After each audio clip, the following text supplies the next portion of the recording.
Looking forward to an early night, but she can't sleep at all.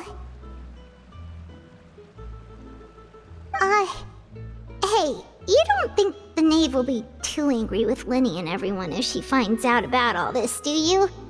She's even scary when she smiles. If she were to actually get angry... you have to protect Paimon if that happens, okay, Traveler?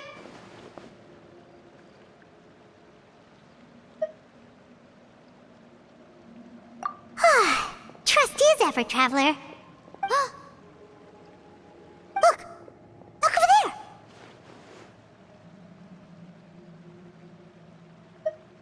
Quick! Let's catch up with her before anyone sees!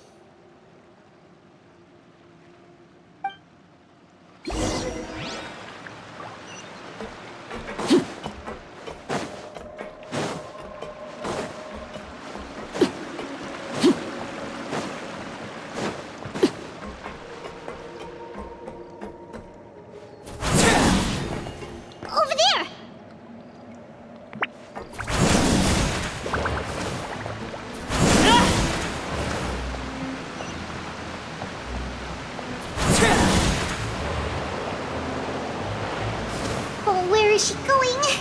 Oh, if someone sees her, we're toast!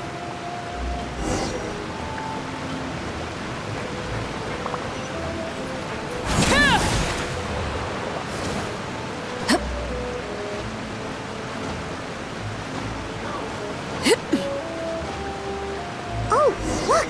She stopped!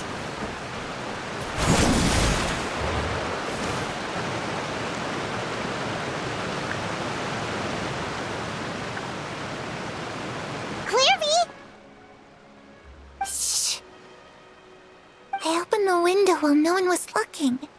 Look how pretty the outside is.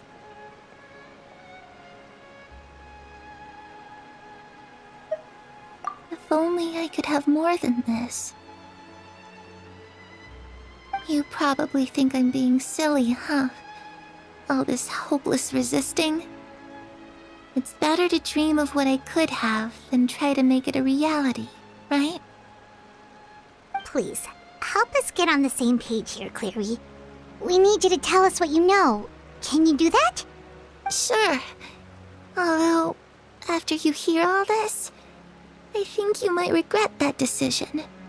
Everyone in this family is nothing more than a tool. Something to be used and exploited. We're all expendable. Including me. As long as you're useful, you get to stick around. Lose your value. You're handed over to the doctor, experimented on, and given a fate worse than death. I've seen it happen again and again, and I've had enough. You're saying the knave did all that? It's just, that doesn't seem like something she would do. She's scary and all, but it seems like even she has lines she wouldn't cross. I knew you wouldn't believe me. Everyone thinks she's a good person. They all think of her like a real mother. Mother? But she doesn't deserve that title. She's disgraced it and tarnished it. And if I had things my way, I'd never see her again. If only Perry were here, she'd understand. Perry? There's that name again. Also, Paimon's getting a strange feeling. It almost feels like she's not really here with us. Paimon can't tell if she's actually talking to us or if she's mistaken us for someone else. Well, in any case, it seems like she really needs someone to talk to. We should keep her company for a little longer. She looks so young. But it seems like she's been through a lot. It's getting windy. I should close the window. Ooh, look at the moon. Isn't it pretty? Hey, wanna hear a secret? I heard that if you look up at the night sky in Snezhnaya, you can see the aurora. It's supposed to be super pretty. Even prettier than the moon tonight. Perry and I promised each other that once we're older, we're gonna go see it together. But I can't find her. I'm worried she's also been... No, that wouldn't happen to her. She's special. Mother likes her a lot. We should really go talk to Mother. But we just fought. She doesn't want to see me. And I'm too scared to face her. What should I do?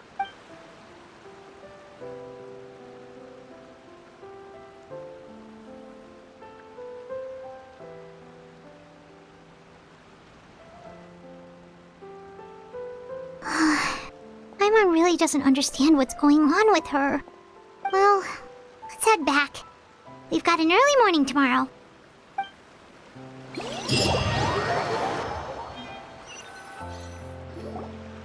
All right, looks like we're all here.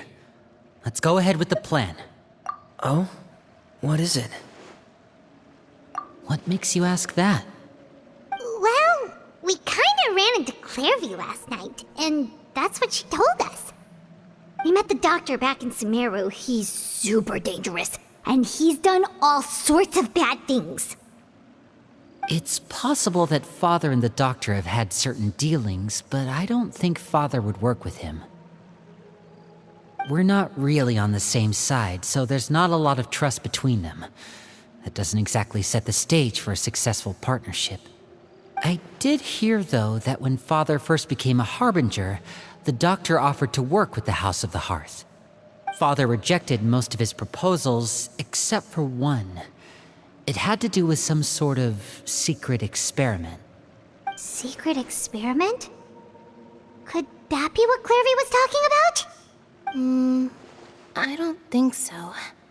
I don't know any details about the experiment itself, but I do know it's an entirely independent operation. The Doctor only proposed a direction for the research. That was the extent of his involvement. I still don't think that counts as working together. The details of the experiment are confidential, but complete records are kept on all participants. That doesn't seem to be the case with the situation Clairvy referred to. I know you don't agree with some of the Fatui's methods, and I'm not asking you to. But I am asking you to trust us on this. The House of the Hearth has its own principles. There are certain lines we're not willing to cross. Alright, that's good to hear at least. Clairvy seems to think the Knave and the Doctor worked together to do something horrible. If that turned out to be true, Paimon doesn't know how we would even face you guys. It's just that it doesn't seem like Clairvy is lying either.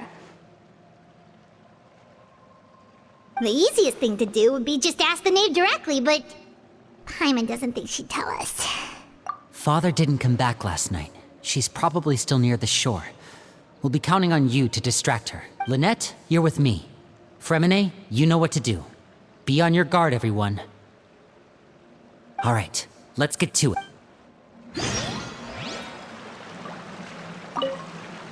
Where are we going today? Let's try somewhere further away this time.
Ah, it's you two again.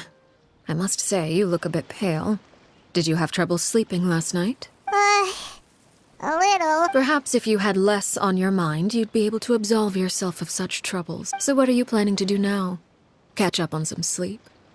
Or should I give you some time to rack your brain for a topic to discuss before I ask any question? Although I must profess to being curious. Without child here, how do you plan on distracting me? Us? Distract you?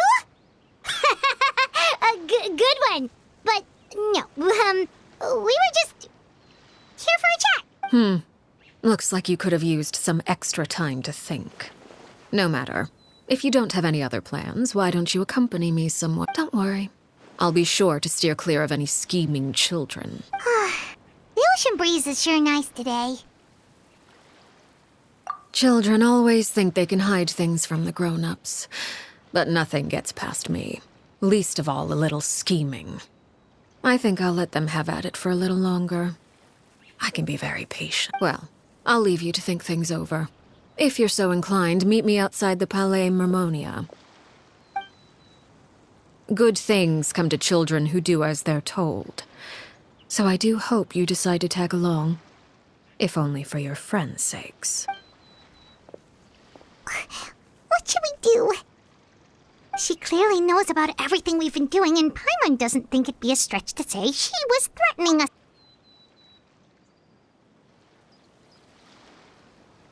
Oh, good idea. Hopefully he sees it in time. Well, we should probably head to the Palais Mermonia. Paimon doesn't want to find out what happens if we don't show up. Based on what the knave was saying just now, it sure didn't seem like it'd be anything good. Okay, then we probably shouldn't keep her waiting. It seems like Linny and the others are on thin ice, so let's do our best to not get them in any more trouble.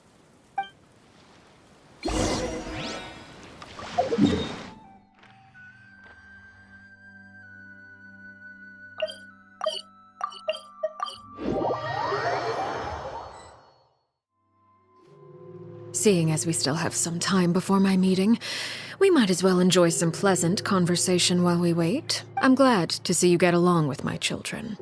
Being surrounded by good companions is necessary for a child's development. You're not planning on doing anything to them, are you? I assume you're referring to Lenny, Lynette, and Fremine. Although, there's that situation with Filial and Nentoy as well.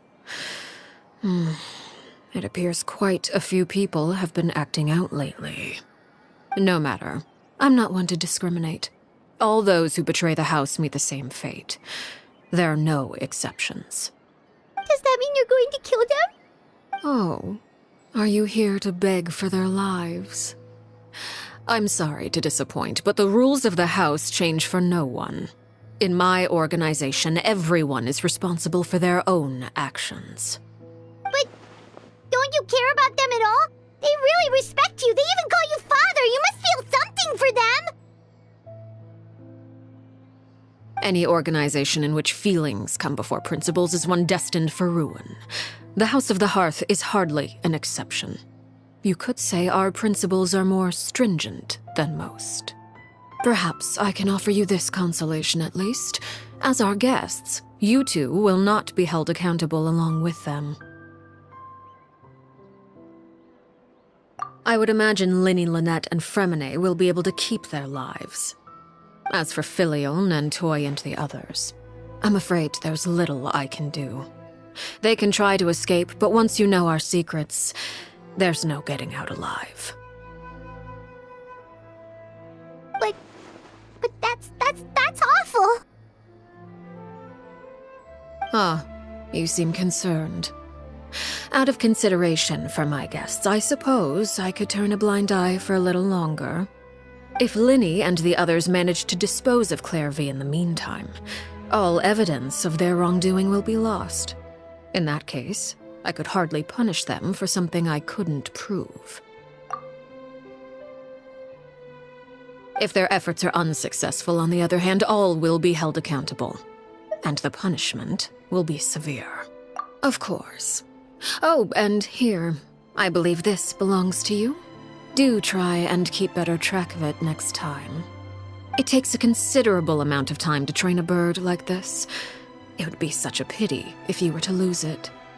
Permanently. Wait, where did you get that? Well, I'm afraid that's all the time we have to chat. Now, for the matter at hand. I asked you to meet me here because I have business at the Palais Mermonia. It has nothing to do with you, but I think it would be prudent for you to stick by my side for the time being. There will always be time later to run off and tell Linny what you've learned. Well, time to go. Looks like we wrapped things up just in time.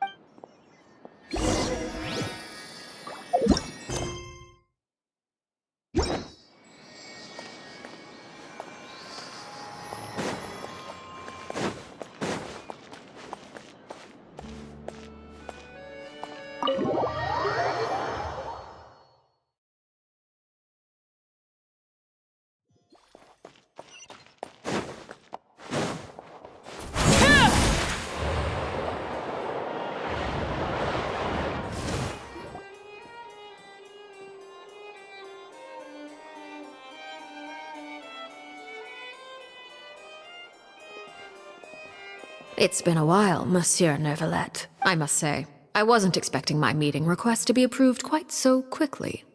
The Palais Mermonia operates with an efficiency worthy of admiration. It is only right that an esteemed diplomat such as yourself should be afforded the proper level of respect. Although, if I may speak plainly, I must confess that I did not anticipate we would have the occasion to meet again after presenting you with the Gnosis. I see you've brought the Traveler and Paimon with you as well. If I may inquire as to the purpose of your visit. I'll be departing Fontaine shortly. There is, however, an outstanding matter that I would like to see resolved before I go. It requires a rather lengthy explanation, I'm afraid. So I took the liberty of explaining everything in this proposal.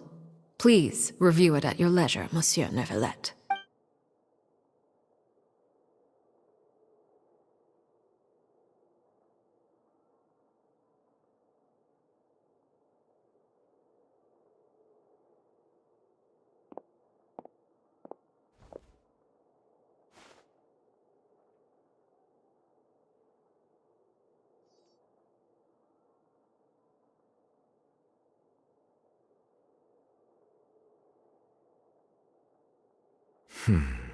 I understand your request.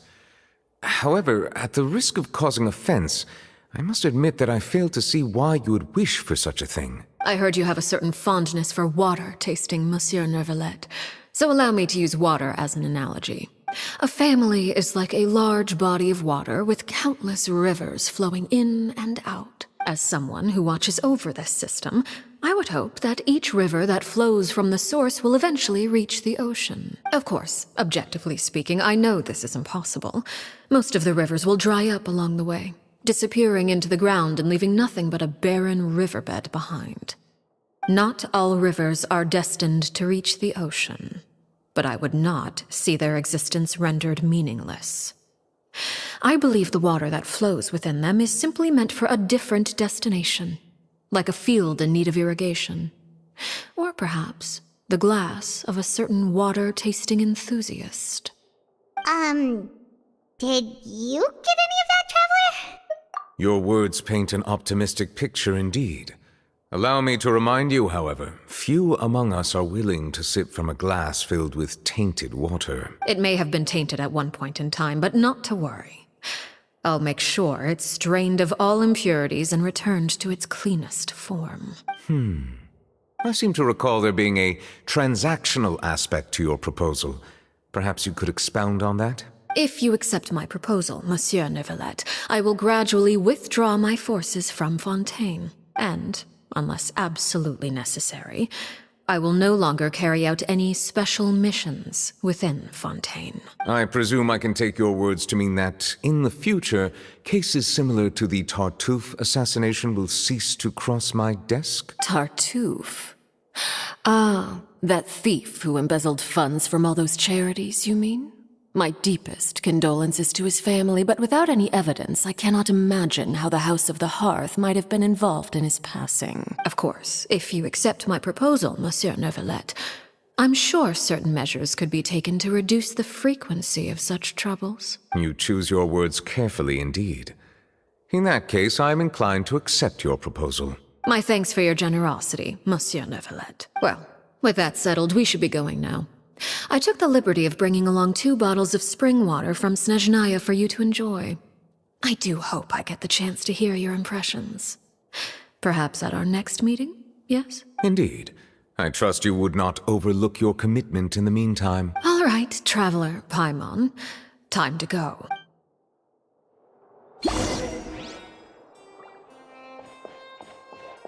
Witness my rise!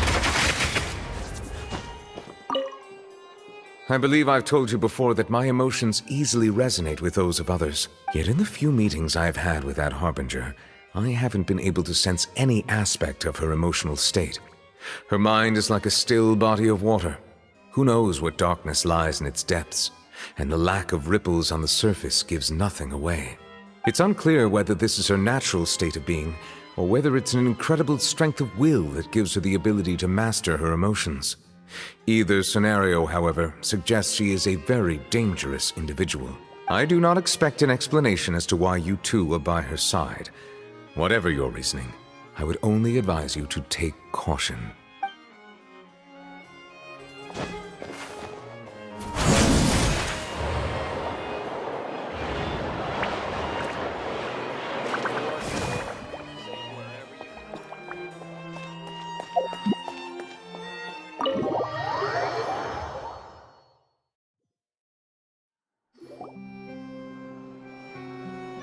So, what exactly were you talking about back there? Paimon only heard you mention some rivers, a large body of water, and then some kind of irrigation scheme. You really want to know? I would imagine there might be more pressing concerns at the moment. Lenny, Paimon really hopes everything's going okay. Oh, Paimon recognizes that look. You've got your thinking cap on, don't you, Traveler?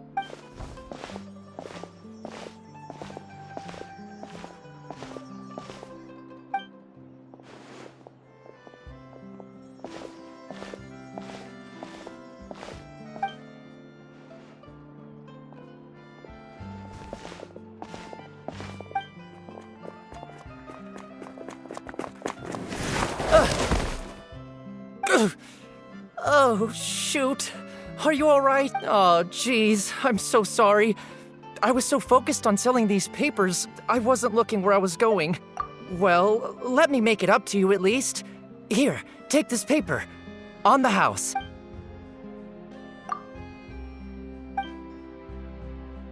Oh, you don't have to give us anything. Please, I want to.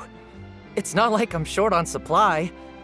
All the extras will be useless come tomorrow anyway. It's my fault, really. I was just trying to bring home some extra mora for the family, but I bit off more than I can chew. I haven't had many takers today, so I'm still swimming in papers. What's going on here? Nothing much. I just ran into your friend here on accident. I should probably get going, actually, so... Hold on. Of course, I'm happy to compensate you with mora, it's just... I don't have any on me at the moment. I'll take 3 papers. Here, your payment. Oh! Thank you for your patronage. May the Archons bless you with good fortune. If only I had the chance to run into such generous customers every day. I should probably just take on a smaller inventory though, right? I'm getting married soon, so sometimes it's hard to not get ahead of myself. Anyway, I should head out. Goodbye! Well, now that my affairs are settled, we should take the boat back to Poisson. We've even acquired some light reading to enjoy along the way. Actually, why don't we stick around for a little longer? Paimon just realized how hungry she is. She can't head back to Poisson on an empty stomach. It appears you two are under the impression that delaying our return will somehow alter the situation in your favor. I'm sorry to ruin your fantasy, but your efforts are meaningless. That being said, I could be persuaded to give Linny some extra time.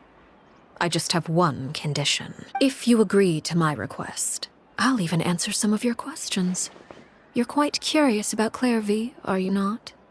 And my relationship to her.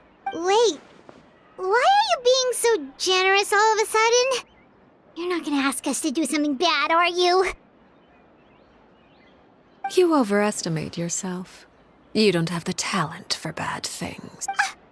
Then what can you possibly... The most important consideration in a negotiation is that both sides receive something they want. Demands and threats only get you so far. Wonderful. Here it is. When the time comes, make the choice that you deem most appropriate in the situation, and lend your help to the House of the Hearth. Okay. Sounds normal enough.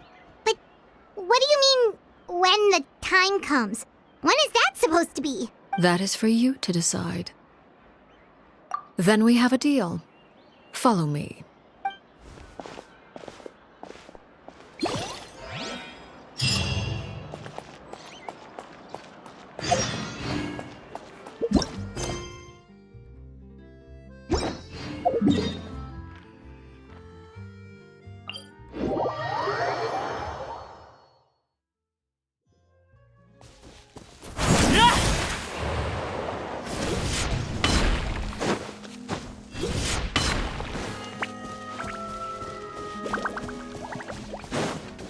Laid bare.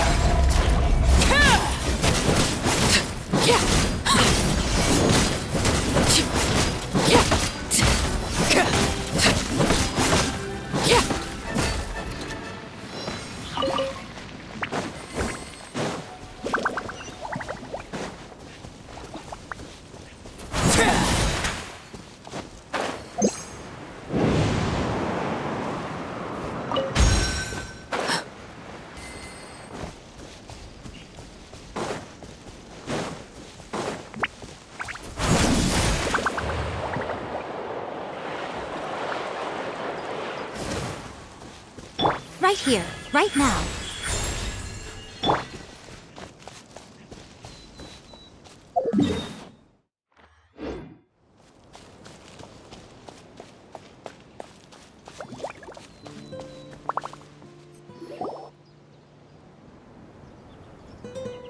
What is this place? Somewhere long forgotten by everyone. It used to be a grand building. Now it's nothing more than a pile of rubble. No one comes here anymore, nor does anyone care about what once happened here. Although, this place does have something to do with the story I'm about to tell you. It was before I became a Harbinger, and before Linny and the others joined the House of the Hearth. Due to certain events, I first killed Clairvy and then her mother. And this is where it all happened. You were the one that killed Clairvy? Patience now. Allow me to explain Clairvy's side of the story first. I'll start from the beginning. Clairvy was 6 years old when she was brought by her mother, Crucibina, to live in the House of the Hearth. From the outside, it seemed like a fairy tale. A thriving family made up of kind adults and friendly children. Crucibina was the knave at that time, and the House of the Hearth was under her control. She was Clairvy's mother by blood, but she was also the mother to all the children in the house. Clairvy was happy here, for a time. But she quickly realized that being part of this family wasn't a fairy tale at all. It was a kind of purgatory. Purgatory? Exactly. The House of the Hearth takes in war orphans from all over Teyvat. But as for how to raise them, that depends entirely on the person in charge. Crucibina came up with a novel idea. She would teach the children to fight, force them to duel each other, and then crown as the king of the house the child who proved themselves most worthy of inheriting her title. It's difficult to estimate the number of children who died or were maimed in the process. There's little I can say about the ones who died. The ones that emerged with permanent injuries, on the other hand, well, they still served a purpose. They would be handed over to the doctor to be experimented on, or sent away on dangerous missions. Nothing more than tools to be used and then discarded. So those were the experiments Clairvy was talking about. But what actually happened to her? You said that Clairvy was Crucibina's daughter, so if Clairvy tried to convince her to stop what she was doing, Crucibina probably would have listened, right? Despite being Clairvy's mother, Crucibina cared little for her daughter. She forced Clairvy to join the House of the Hearth only as a means to demonstrate her own impartiality as a mother, to prove that she treated all her children equally. Clairvy did try to convince her mother to change her ways, but it was to no avail. After her efforts failed, the only other option was to rise up and try to fight back. Unfortunately, the other children had already been thoroughly indoctrinated into the illusion of happiness Crucibina had created.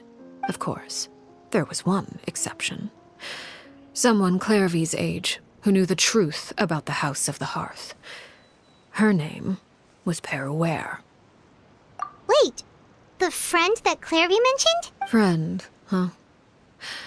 I suppose we can call her that for now. Clairvy was a cheerful and passionate person with a tenacious spirit. Peruere, on the other hand, was rather cold-blooded. Her cold-blooded nature allowed her to see through Crucibina's facade. Yet, it was also this cold-bloodedness that prevented her from acting against it. At least at first. While Clairvy longed for freedom, Peruere was convinced that, amid all the fighting and violence, she would make it until the end. Despite their differences, the two became fast friends, united by their knowledge of the truth. Clairvy told Peruere that she hoped to create a real family, where no one would be killed or sacrificed. There may have been a certain naivete to her ideas, but Clairvy proved her determination many times over. She tried countless times to run away, ask for help, or expose the truth.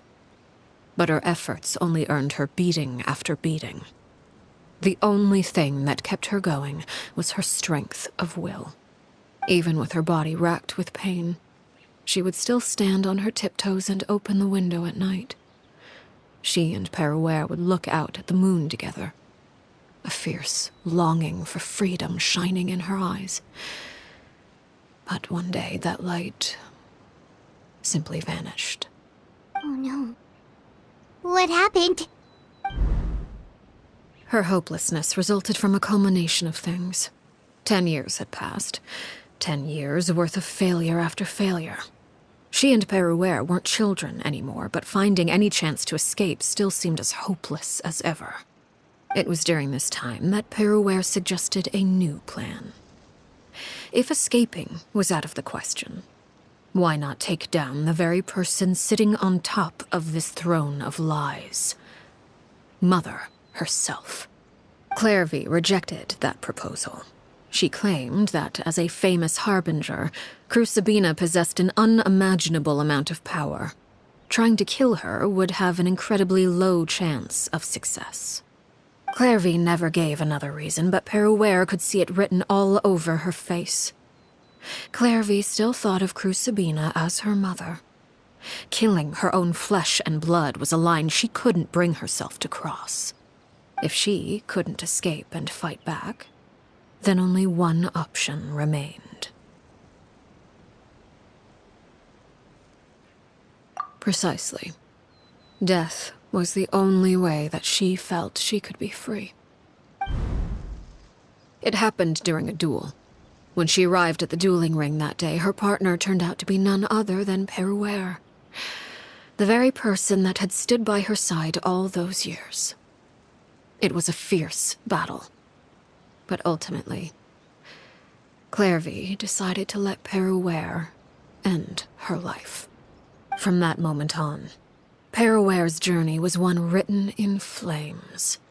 When the rain finally came and washed it all away, there she stood, the sole victor in Mother's endless game of slaughter.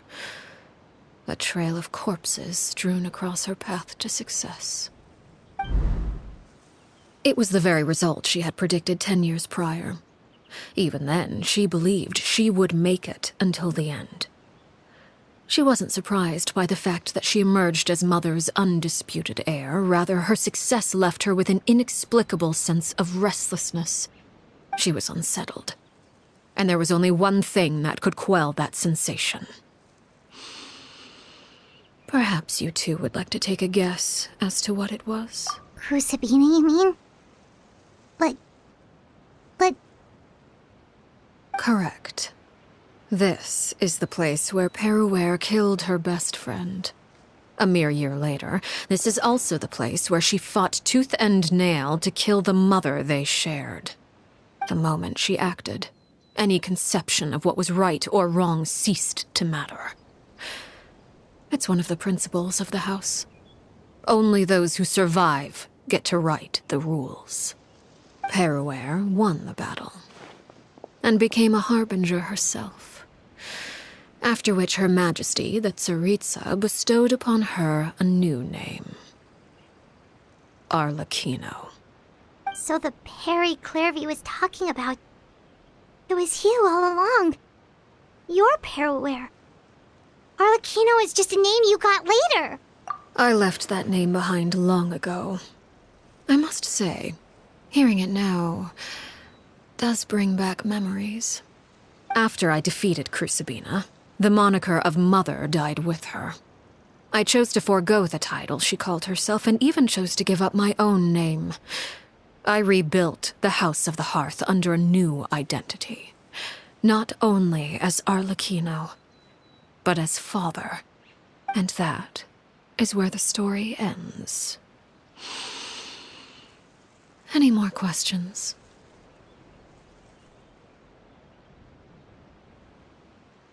Yeah. Based on what you just told us, Clairvy wasn't a little kid when she was killed. So the Clairvy we met...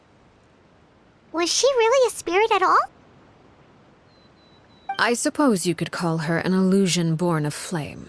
Her existence is like ashes to a fire. Something left over in the wake of blaze and ruin. You see, a certain power runs through my veins. It's not unlike a curse. My flames leave behind shadows of anything they consume. Of course, the chances of those shadows morphing into a sentient entity are exceedingly slim. Clairvy is a very special case. Clairvy died when she was 16 years old, but what emerged from the flames was her 6-year-old self. Her appearance wasn't the only thing affected. Most of her memories were lost to the blaze as well. Memory is a mysterious thing indeed. Losing a portion of your memories will alter your sense of self. Lose 10 years' worth, however, and it would be like living in the past. Like returning to a version of yourself that never grew up. No wonder Paimon got such a weird feeling when we were talking to her. Perhaps I should put it this way. Clairvy is someone trapped in time. It may seem like she exists with us in the present, but she truly lives in the confines of her own past. So if all of that is true, then you must have known about Clairvy for a long time. Indeed. She's a rather volatile and unstable entity. Sometimes she would look after the children. She's even saved some of their lives, but other times she would hide from me and become obsessed with revealing the truth about the house to anyone who will listen. Shadows don't have the capacity to learn or grow. Any new information they encounter is quickly forgotten over time. Your attempts to expose Clairvy to sunlight. They failed, yes. The reason is actually quite simple. In Clairvy's mind, the house is impossible to escape, and it is this very perception that traps her there. But no matter. All I have to do is kill her again, and all will be resolved. I don't anticipate so much as a single speck of ash will be left behind this time. Wait! Paimon can understand why you might want her gone, but isn't there another way? So what if she's trapped in her 6-year-old self? She's still your friend! At least talk to her first! It's too late for that. She broke the rules, and now she must be punished. That goes for Filial and Nantoy as well. She's had quite the effect on them. I hope you understand. The difference between Crucibina and myself lies in our formulation of the rules, not our policy for enforcing them. Upholding the rules without question is a trait we both share.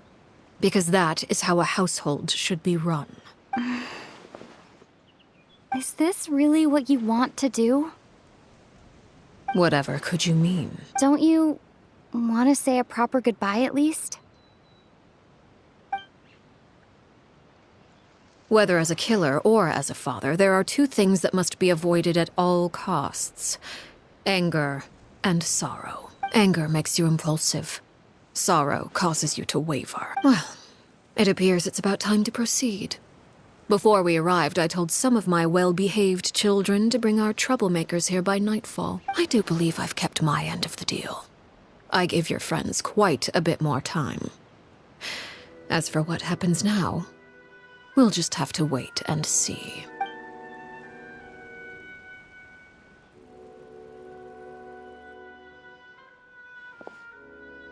Here they are, Father. You gonna execute him? Seeing something like that would actually be a first for me. Lenny! I'm sorry. I heard about how you helped buy us more time, but I still failed. I couldn't find a way to fulfill her wish. Huh? Are you... Perry? Indeed, it's been a while, Clairvy. Perry! Shh. Stay right there. I'm sorry to postpone our reunion, but first I believe certain scores need settling.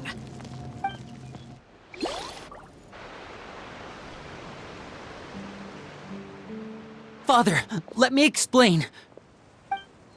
Out of my way. Father! You chose to conceal a threat to the house, and for that, you must be punished. Overall, however, I suppose your wrongdoing is hardly the most egregious of the bunch, so I'll deal with your punishments later. As for right now, the more pressing concerns are the traitors among us. By traitors? Do you mean us? Father, let me explain. We didn't mean to... Fultz, why don't you share what you heard? Yes, Father.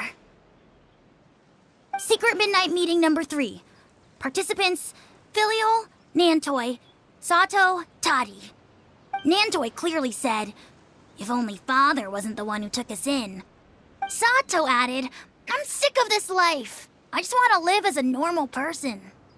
Filial was the worst of them all. She called us crazies and said a bunch of mean things about Father. I did not! You're lying!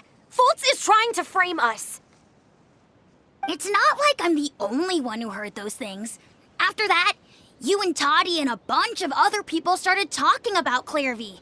You were using all those things Clairvy brought up as an excuse to question Father. We're birds locked in a cage. The only way out is to destroy it. That's what you said, wasn't it? You little... You just want me gone, don't you? What did I ever do to you, huh? And you, Sheplo, have you forgotten who stood by your sickbed, watched over you, and changed your dressings? Come on, let's hear it then. What's your reason for all this? You're wrong, Filial. We don't want you to die. You're our family. Liar. You wouldn't be doing this if that were the case. So why?